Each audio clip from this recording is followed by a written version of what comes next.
তুমি কখন এলে? এসেছি অনেকক্ষণ। কেন, খুশি হওনি তাতে? বসো।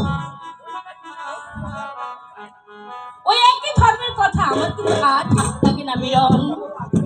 ভালো খবরও আছে। ভালো খবর আছে, লোক না দেখি সোজাই বলো।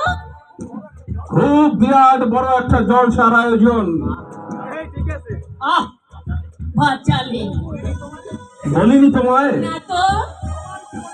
তোমার জীবনে আনন্দে ভরিয়ে দিতে পারে একমাত্র আমি। মিলন তুমি দেখো, জীবনে আমি চাই শুধু উত্তেজনা, ভাববার একটু সময়ও পাই না। আমি আমি চলতে চাই উল্কার বেগে। গান শুনে কিন্তু সেটা মনে হচ্ছিল না। যে মন নিয়ে আমি ওই গানটা গেয়েছি মিলন, সেই মনটাই আমি যে বদলে ফেলেছি। তাহলে আর দেরি কেন? আমার আমার গলায় ঝুলে পড়ো। আমি আমি তোমাকে নিয়ে যাব অনেক অনেক দুরন্ত আকাশে। কেন, বিশ্বাস হচ্ছে না? না, তোমার এই চোখের কোণে নিষ্ঠুরতা আছে। তুমি তুমি নও মিলন, তুমি নও। নাই বা হলাম তোমার আদর্শ প্রেমিক। ছাড়ো সব কথা, এবার এবার কাজের কথা শোনো। আচ্ছা বলো। এক এক বড় জলসা হবে। মুর্শিদাবাদে গুণী গম্ভীর লোক কেউই থাকবে না, তাই তাই বিরামহীন জলসার আয়োজন। কেন কেন? নবাব তার আমির উমরাহদের নিয়ে মক্কায় চলে যাচ্ছেন নাকি? দুর্মতি সিরাজের সেই সুমতি হবে কোনদিন? তবে যুদ্ধে চলবে সবাই।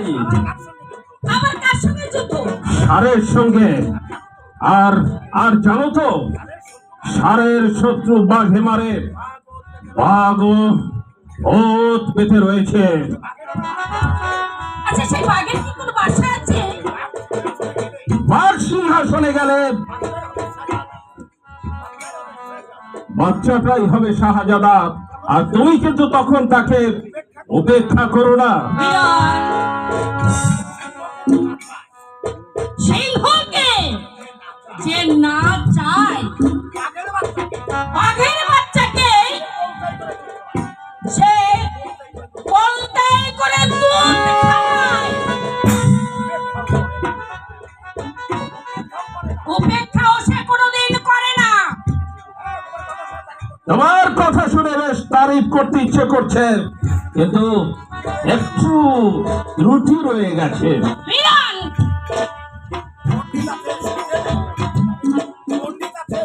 পণ্ডিতের ছেলে, শুনতে নাও।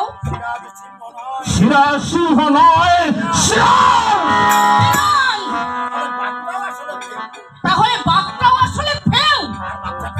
আর বাচ্চাটা ও জাতেরই নয়, একেবারে ছুঁচো।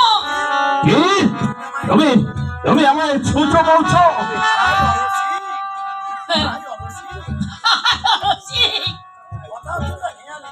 কথা শোনো হেয়ালিতে, আবার বাস্তবতা কেন? হেয়ালি নয়, এবার এবার সত্যি সত্যি যুদ্ধের কথা শোনো।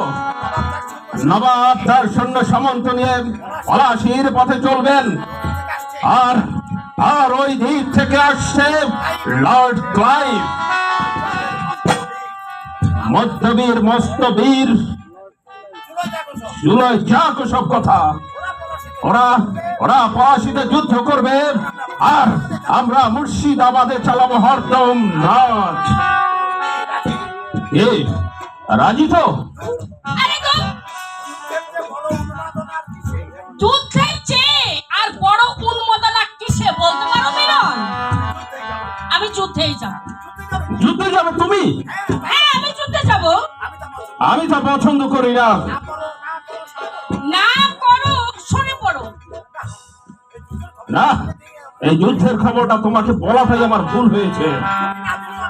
আরে তুমি না দিলেও এই যুদ্ধের খবরটা আমি পেতাম। নবাব নিজে এসে তোমাকে দিয়ে যেত, তাই তো? অসম্ভব কেন করো? এক গাছা মুক্তোর মা পেলে এত আশা? আমি তো আর বানর নই যে মুক্তর কদর বুঝবো না।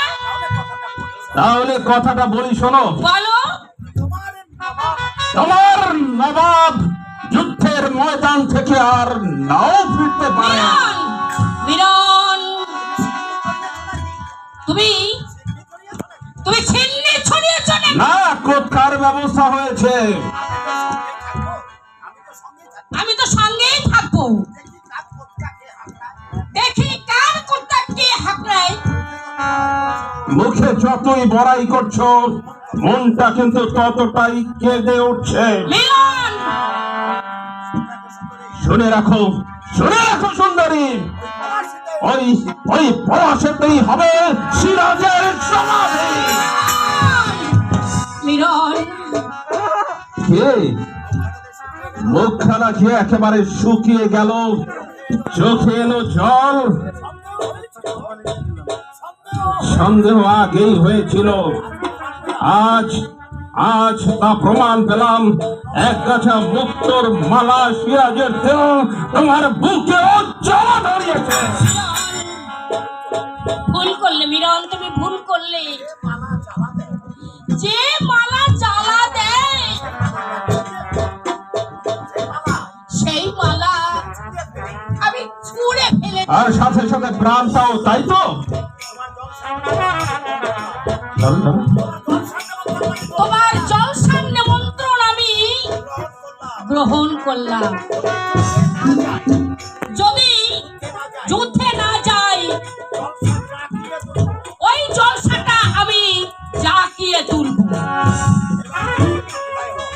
এবার তুমি বিদায় হও। তোমার আবৃত্তি ক্ষতির কারণ, তাই আপাতত আমি চলে যাচ্ছি। কাল কাল আবার দেখা হবে।